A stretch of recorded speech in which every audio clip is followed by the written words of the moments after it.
Le pediría hasta por 7 minutos. Adelante, senadora. Claro que sí, Presidenta, muchas gracias.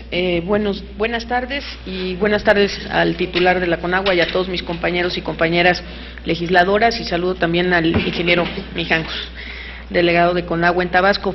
Señor Luege, quisiera comenzar mi intervención señalando que desde mi punto de vista esta comparecencia no se trata sobre las cuestiones técnicas de las que usted conoce por la naturaleza de sus responsabilidades y que ha expresado en sus primeras participaciones, y contra lo que, por cierto, no van dirigidas las recomendaciones de la Comisión Nacional de los Derechos Humanos.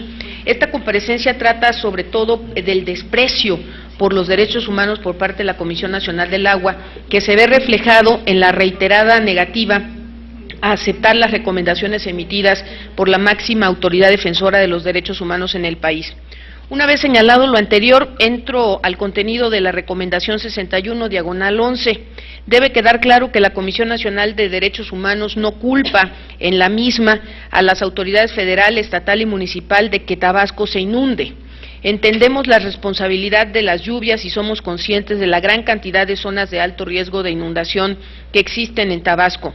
Las recomendaciones de la Comisión Nacional de Derechos Humanos se refiere a la responsabilidad de dichas autoridades, incluyendo la que usted representa, por la no realización de las acciones necesarias para disminuir la situación de vulnerabilidad que enfrentamos los tabasqueños a causa de estas características propias de nuestro territorio.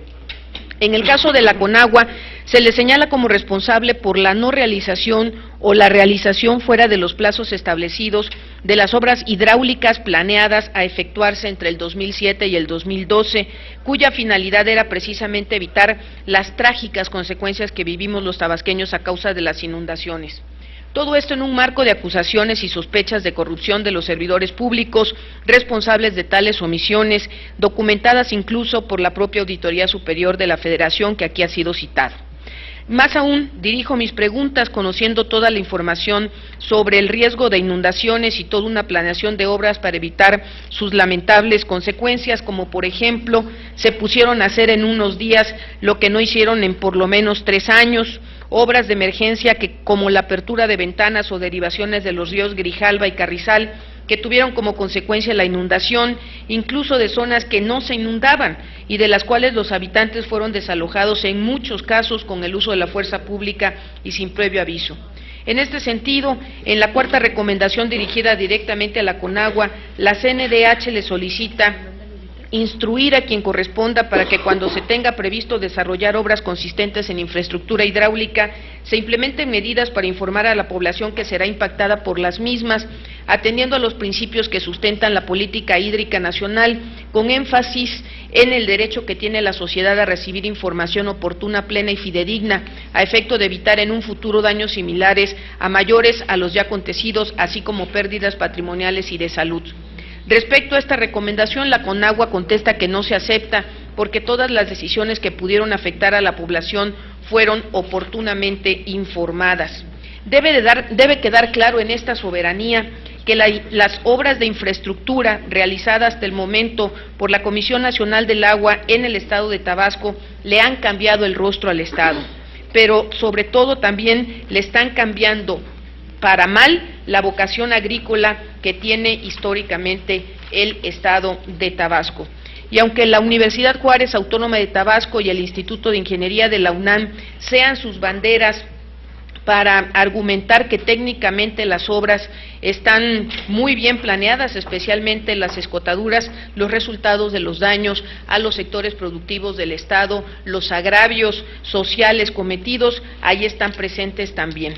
Quisiera comentar particularmente en el tema de esta obra muy cercana al aeropuerto de Villahermosa, porque usted es una zona que ha señalado que es una planicie que naturalmente tiene que inundarse, que históricamente se inundaba. Bueno, para quienes no conocen Tabasco, en esta zona está el aeropuerto de la ciudad de Villahermosa, y es una zona que históricamente pues nunca el aeropuerto no se inunda, y lo que hacen ustedes es canalizar el agua hacia las otras zonas protegiendo al aeropuerto de la ciudad de Villahermosa.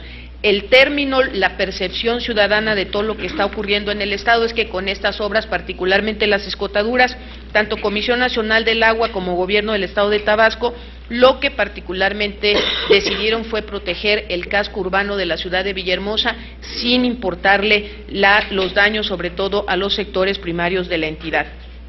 Después de todo lo anterior, las preguntas son las siguientes.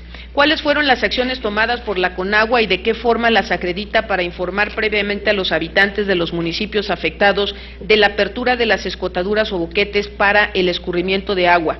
¿Cuándo y de qué forma se le informó al gobierno del estado de Tabasco acerca de los lugares donde se construirían las escotaduras o boquetes de alivio? ¿Cuáles fueron las medidas de protección y prevención que implementó la Comisión Nacional del Agua? ¿Y de qué forma las... Perdón, nada más para si pudiéramos hacer las preguntas un poco más despacio para poder tomar... ¿Cómo no? Gracias, sí. ¿Cuáles fueron las medidas de protección y prevención que implementó la Conagua y de qué forma las acredita para el desalojo de las viviendas de los pobladores de los municipios afectados, 8 en total? En especial respecto a sus derechos a la vida, a la integridad y a la protección de menores de edad y de adultos mayores, y cuáles fueron las alternativas de viviendas que se les ofrecieron. La Conagua participó en las demoliciones de casas habitación en los diversos municipios de Tabasco. De ser así, se realizó previamente la delimitación de la zona federal respecto a los inmuebles que sufrieron la demolición.